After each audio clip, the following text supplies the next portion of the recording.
રામ રામ સીતારામ. જોઈ લ્યો, આજ અમારે તાજ હે ને 3 મહિનાનો થઈ ગયો. બીજા મહિનાની 2 તારીખ 2026 એનો જન્મ છે. આજ પહેલી વાર 3 મહિનાનો થયો એટલે બહાર કાઢ્યો એની મા પહેરો. બસ એને હું થોડવતો નથી હજી તો, ધીરે ધીરે એની મા એની રીતે થોડે. ડોન ઉપટ, ડોન કે અહીં ડોન છે ને એટલે ઘોડી ઓલું કરશે અને આસ્તે આસ્તે જ દોડવા દેવાય, કારણ કે નાનું હોય ને ત્યાંથી એને હેવા કરી દેવાય.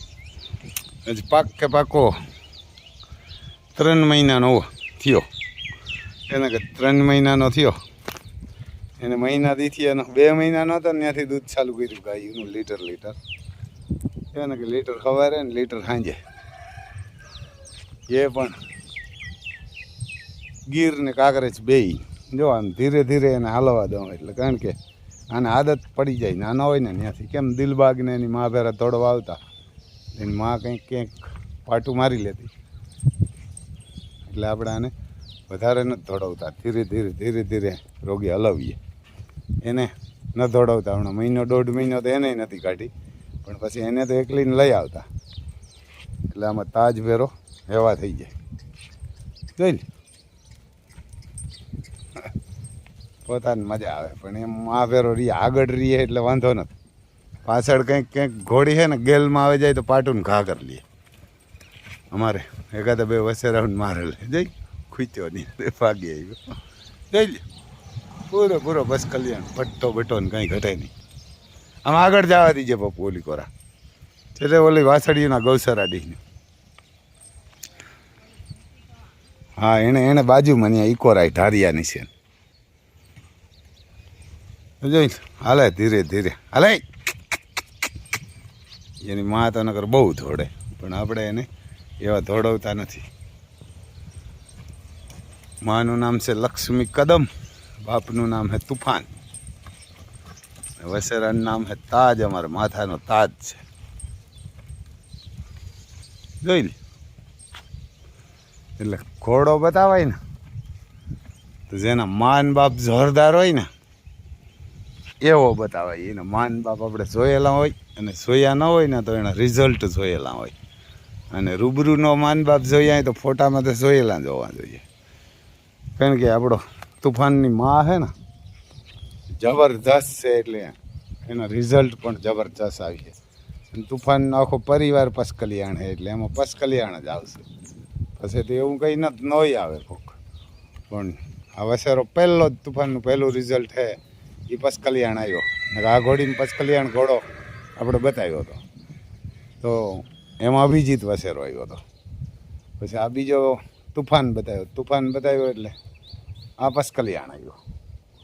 એટલે એવી આહા હે એમ. પછી જે આપણી લક્ષ્મી છે ને એ લક્ષ્મીમાં એક ટીલાવાળો ઘોડો બતાવ્યો, ટીલાવાળું આવ્યું હતું. અને પાછો પચકલિયાણ ઘોડો બતાવ્યો હતો, તેમાં 2 પગ પાછળના આગળ અતિ સુંદર છે. એ કપારમાં ફૂલવારી આવી. પણ એમાં તુફાન બતાવ્યો હતો ને તો એમાંય વસેરી પસકલિયાણ આવી હતી, બહુ ભારી તાજ જેવી જ હતી. એટલે આપણે આ હારીએ કે આમાં બધા પસકલિયાણ આવશે.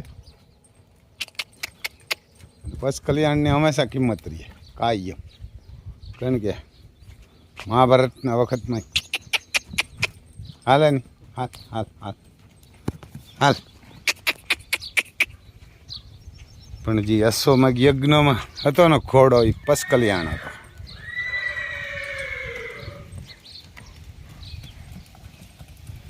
પરિચિત રાજા હતો ને, અમારા વાહન હતો પાંડ્યુના વાહન.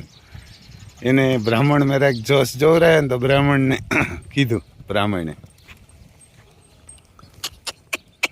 હાલો કે પરિચિતને કીધું કે તું ઉત્તર દિશામાં જાતો નહીં, ઉત્તર દિશામાં જા તો પચકલિયાણ ઘોડો ન લેતો, અને પચકલિયાણ ઘોડો લે તો અશ્વમેઘ યજ્ઞ ન કરતો. અશ્વમેઘ યજ્ઞ કરતો એમાં જવાન બ્રાહ્મણ ન ઉપાડતો, બેહાડતો યજ્ઞમાં. ઓલાને પરિચિત તો પાંડ્યુનો દીકરો હતો, કારણ કે અભિમન્યુનો દીકરો, એટલે કંઈ ઘટે નહીં. અભિમન્યુનો દીકરો હતો, જન્મે જઈ સંભળાવે એની પર બોલ્યા વૈશંપાય, અને પરિચિત સાંભળે. પરિચિતની બધી બ્રાહ્મણીએ ના પાડી કે ભાઈ ઉત્તર દિશામાં જાતો નહીં, ઉત્તર દિશામાં જાત પસકલિયાણ ઘોડો ન લે, તો પસકલિયાણ ઘોડો લે તો રાજસૂસનો યજ્ઞ ન કરતો, રાજસૂસનો યજ્ઞ કર તો જવાન બ્રાહ્મણનો બેહાડતો ઉભાડતો યજ્ઞમાં. એટલે એટલે બધું કીધું. ઉત્તર દિશામાં ગો પંચકલ્યાણ ઘોડો લેવો, આવો તાજ જીવો, તુફાન જીવો, અને રાજસૂસનો યજ્ઞ કર્યો. અને યજ્ઞમાં પછી 18 વર્ષના બ્રાહ્મણો ને ઉભાડવા આવી ગયા, એને બેહાડ્યા યજ્ઞમાં. પછી એમાં રાજસૂસનો યજ્ઞમાં ઘોડાને ઉમે દેવાનો હોય, એટલે ઘોડાને પરિચિત રાજા તરવારીથી કાપે કાપીને ઉમતો હતો. એવું મહાભારતમાં લખેલું આવે, આપણે કંઈ હાક્ષી નહોતા, ત્યાં ભેરા નહોતા દીધી. ગુજરાતી મહાભારત આવે ને એમાં એટલે ઉમતો હતો ને. એટલે એટલે 18 છોકરા હતા. જ્યારે ઘોડાની ઇન્દ્રિય હાથમાં રહીને પરિચિતના, તાર 18 બ્રાહ્મણ અહીંયા એટલે, અને હાથમાં તરવાર હતી. 18ના માથા કાપી નાખ્યા. એટલે 18 બ્રહ્મત્યા લાગી. 18 બ્રહ્મત્યા લાગી એટલે પછી હલવાણો, કાં તો બહુ ખોટું કહી. એટલે આ બ્રાહ્મણે ના પાડી હતી. ખરેખર બ્રાહ્મણ ના પડે કામ ન કરાય. સાચા બ્રાહ્મણો એ એવા તો બ્રાહ્મણો અટાણ ઓછા હે હજી ઘણાય. એટલે અમારે અહીંયા બ્રાહ્મણોની બહુ ઇજ્જત. બ્રાહ્મણ, ગઢવી, ગાય, ઘોડા, પંખી અને કૂતરા એની અમે ઇજ્જત કરીએ. એટલે 18 બ્રહ્મત્યા લાગી. 18 બ્રહ્મત્યા લાગી એટલે પાછો એના ગુરુ પાસે ગો, બ્રાહ્મણ પાસે કે હવે આનું શું કરવું, તમે ના પાડ્યું તો એ બધું કીધું. એટલે એની પહેરે કીધું કે ભાઈ તને ના પાડ્યું તું કે આ કરજેમાં, તોય કીધું તા કે આ એ કીધું, તમે ના પાડ્યું બધું કીધું. લક્ષ્મી કદમ એ કે બધું કર્યું, આનું કામ કરવું. તો કે તો એનું હવે કે તારા બાપ દાદાનું મહાભારત હતું એ તું સાંભળ ને, અને આખું સાચું માન ને, તો તારી 18 બ્રહ્મત્યા ઉતરે. અને એ હું સંભળાવવાનું તું સાંભળી. કે એ કુરુક્ષેત્રના મેદાનમાં લડાઈ થઈ હતી એ બધી, તારા બાપ દાદાનું મહાભારત હતું એ તારા બાપ દાદા આવા હતા એ તું સાંભળી. અને એ સત્ય જ માનવાનું. તો કે એ હું 18 બ્રહ્મત્યા ઉતરી કી માના. તો કે તો તારે 18 કારા તલના ઢગલા કરવાના, 18 કારા પડદા બાંધવાના, અને 18 કામધેનું ગાયું એટલે કાઢ્યું એ બાંધવાની. એ કે બાંધને, અને એક આધી પૂરો થાય ને વાઈટ થાય ને તો તારું પાપ ઉતરું સમજે લેવાનું, નકર ન ઉતરે. એટલે જન્મે જઈ બોલ્યા અને પરિચિત સાંભળે એની પર બોલ્યા, જન્મે જઈ સાંભળે પરિચિત. એમ કરતાં કરતાં 13 આધી અહીં પી ગયા ને, તાર ત્યાં બ્રાહ્મણ વાંચવાવાળો કહે કે ભાઈ ભીમ 9 તેરી રીમો તો. એટલે પરિચિત વરે કીધું એ કે 9 તેરી એટલે એક હાથમાં 9 હાથી ને એક હાથમાં 13 હાથી. કે તારા બાપ દાદા એવો હતો ભીમ કે એની આકાશમાં ઘા કર્યો ને, એક હાથમાં 9 હાથીની ઊંઝી હતી ને એક હાથમાં 13 એનો ઘા કર્યો એટલે આકાશમાં ચડી ગયા. અને એના ખોખા આજે ન્યા આકાશમાં ફેરે બેરો તો પાછો પરિસ્થિતિ ઊભો થયો ગોતરવા. એટલે 18 મેર્યા ને 19માં તું કે આવ્યો મારો બાપ દાડો હતો જ નહીં. 9 તેરી રીમ્યો એટલી કે એક હાથમાં 9 હાથી ને એક હાથમાં 13 હાથીની ઊંઝુની ઘા કરે ને આકાશમાં ચડી જાય ને હજી આકાશમાં ખોખા રખડે. તરવાર એટલે ઊભો થયો 18 બ્રાહ્મણ મેર્યા ને 19માં તું. એટલે પણ શ્રોતા ને વક્તા બે આવતા મહાન હતા.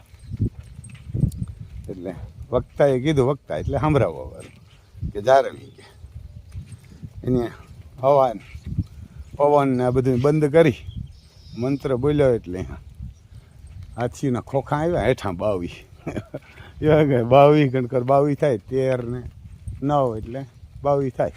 22 એક હાથમાં સોટેગલ એક વાર 9 ઊંધ્યું ઉત્યું સોટેગલ હાથીના 9 ખોખા ને એકમાં 13 નાખી દીધા હાંપાઈ કે જવા પીડ્યા. આ તારો બાપ દાદા ભીમ એવો હતો.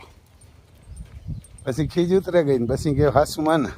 એટલે મહાભારત મને ત્યાં જેટલું લખેલું આવે, મહાભારત વાંચ્યા જેવો ગ્રંથ છે, મેં ઘણી વાર અમારે ઘેર વાંચ્યો. ત્યાં લખેલું એટલું આવે કે શ્રોતા કે વક્તા બેમાંથી એકને વિધન થાય. કે અહીંથી મહાભારત વાંચો ને તો પછી એની પરિસ્થિતિને કીધું કે હવે હું તને નહીં સંભળાવું, પણ 6 મહિના પછી તું ફલાણા બ્રાહ્મણ મેરા જાજે અને એ બ્રાહ્મણ તને સંભળાવીએ.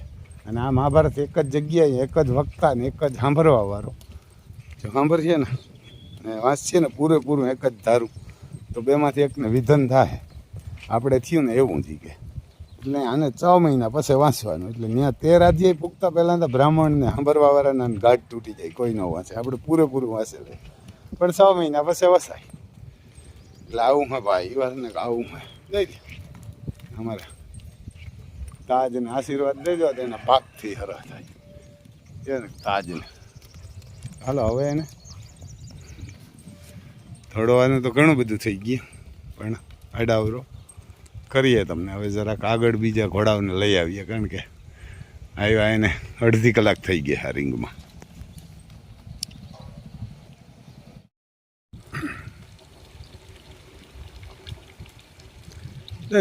કાંકરેજ અમારે તોડે એને કાંકરેજ સિકોટા નાખે રોગી વાહું બોલીને સાંજે મકાઈ જડે, સવારે સણાને ખારીયું ચડે એને કે તોડે હટાણામાં. સવારમાં 9 વાગ્યા ત્યાં કે 9 વાગ્યા પછી જો ઠેસરને જવાનું હોય મગ કાઢવા. સોમવારને દિવાળને સોમવારને ત્યાં મગ કાઢવાના. હા ભાઈ કોઈને મગ કાઢવાય ને તો કહેજો, આ મગ કાઢે. 5-6 દી 7 દીના સુકાઈ ગયેલા હોય ને તો ફોન કરજો ભાઈ. નંબર તો આપણે બહુ યાદ ને 95-44 બીજા કંઈક એક નંબર છે એ તો કીધું કે ના એની પાસે આપણને યાદ નથી રહેતા. એટલે તમે કહેજો. આ વયું જાય ને તમારે કાઢતું જાય ખેતરમાં એટલે કંઈ કાંઈ નહીં. જોઈ લો કાંકરેજ તોડે એને કાંકરેજ ધોડે તો એને માં કાઢી ભવાની આમ મોજ આવે. એમ ને કે દોડવાની ને રહેવાની ને આમ ખુલ્લી રાખે ને લટાણે ખુલ્લી કરી સવારે બાંધે 6 વાગે અને 8 વાગે ક્યારેક 8:30 વાગે 9 વાગે ને ખોલે. ધબધબાટી બોલે યાર ને કે બધી એમ થોડે તો મોજથી રહેતી હોય. કરોડપતિ કામ રૂપિયા કરું. આ રૂપિયા ને બંગલા ને ફેક્ટરી ને કંઈક ને પડ્યા રહ્યા. ગાયું ને બળદું ઘોડા ને કૂતરા ને પંખી ને મોજથી રહેતા હોય. એટલે મોજ કામ આમાં રૂપિયાવાળા બધા હેર અનાજ જ ખાય. એમ કોઈ કરોડપતિ કંઈ એવું નથી કે 2-5 કિલા ખાતો. એ 10-12 જાતનું ખાઈને રસોઈઓ પૂછવા સેટ શું જમવાનું બનાવવું. આપણે હોય શાક રોટલો ને થાય સવારમાં ઘરની ઘી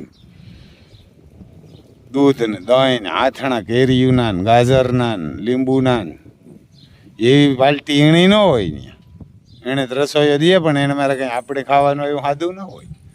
જોઈ લે આમ આપણી ગાય પણ મસ્ત દોડતી હોય ને ધબધબાટી બોલતી હોય આમાં. જોઈ લે એટલે આમ મોજ પડી જાય. એ અતિ સુંદર ને એને અતિ સુંદર ને કાલ 2 તો પહાડ નામ હતું પહાડ અને તેજસ્વી. આ જો પૂગી પણ ગયું ને રાતે 12 વાગે પૂગી 12-1 વાગે પુના. તો આપણે ફોન કર્યો તો 12 વાગે. હમણાં થોડુંક સેટું રહ્યું. પછી સવારે મયુરભાઈને ફોન કર્યો કે ભાઈ પૂગી આવ્યા સલામતી. તક હા કીધું તો હવે આપણી જવાબદારી છૂટી. તક હવે છૂટા પૂગી ગયા આજ. એટલે એમ છે ભાઈ. હા તમારે ડબ્બો હાંકવો હોય ને તો કહેજો છે અમારે પપ્પુભાઈને આવશે હાંકવા. હોલેન્ડ હાલે લેઝરમાં જોન ડિયર આવશે કદાચ. એમ જોન ડિયર ડબ્બો લઈને આવશે. જોન ડિયરનો વારો આવશે. દીપ પપ્પુના ભાઈ પપ્પુ દીપના નંબર કેટલા ખબર હે બીજા? તમારે પપ્પુની નથી ખબર. તો આ આવશું ભાઈ અને આ લેવાય ખરેખર. આમાં જો સોરી નીકળે અડદ સોરી અને મગ એ કહેજો. એટલે આપણે આમાં મજૂરી કરવા થાય ભાઈ. મજૂર જ કહેવાય. આ કંઈ એવું નથી કે આ ટ્રેક્ટરને ડબ્બોને લઈને આવીએ એટલે આ મોટા માણસ. મજૂર દાંતાડી લઈને આવે ને અમે આ ડબ્બો લઈને આવીએ. ડબ્બો એટલે ઠેસર. આ મોટા મૂલી કહેવાય. ઓલા ઝીણકા કહેવાય. અમે નહીં બધા હરખ્યા મૂલી જ કહેવાય. એટલે આમાં મજૂરીનું જરાક કહેજો. એટલે અમારે આમાં ગાયું ઘોડા ને ખાવા થાય. કારણ કે માગવા તો ન જવાય આપણા જ સિસોદિયા રહ્યા એટલે કાંઈ. એટલે આણું કહેજો એટલે કે મગ તમારે ખરીએ પણ નહીં, મગ અડદ અને સોરી હિંગું કાંઈ ખીરે નહીં. કારણ કે ઓલા તમે ખેતરમાં પાથરા હોય એમાંથી ટ્રેક્ટર હાટું ઘલા કરો, ઘલા કરીને પછી પાછા ટ્રેક્ટરની હારો ત્યાં પાછા મજૂર નાખે વરે ફૂંકણી કે ગમે એ હોય, ઠેસર હોય કે જે કાંઈ હોય, આ તમારી મજૂરી બસે જાય. પછી હિંગું પણ ન ખીરે, સીધો પાથરો ઉપાડે ને મજૂર આમાં જ નાખે જાય. ઓલા તો તમે ઘલો કરો ત્યાંથી પાછું ટ્રેક્ટર ઉપાડે તો ટ્રેક્ટરી મારી ગયા હુકલ હોય ખેરતું જાય. એ ભર ઉપાડવામાં ભર કયો કે ગલો કયો એમાંય પાછા ખેરે. તો કહેજો એટલે ભાઈ અમારે આમાં મૂલી માણાને ખીચડી હાલે, મૂલી જ કહેવાય.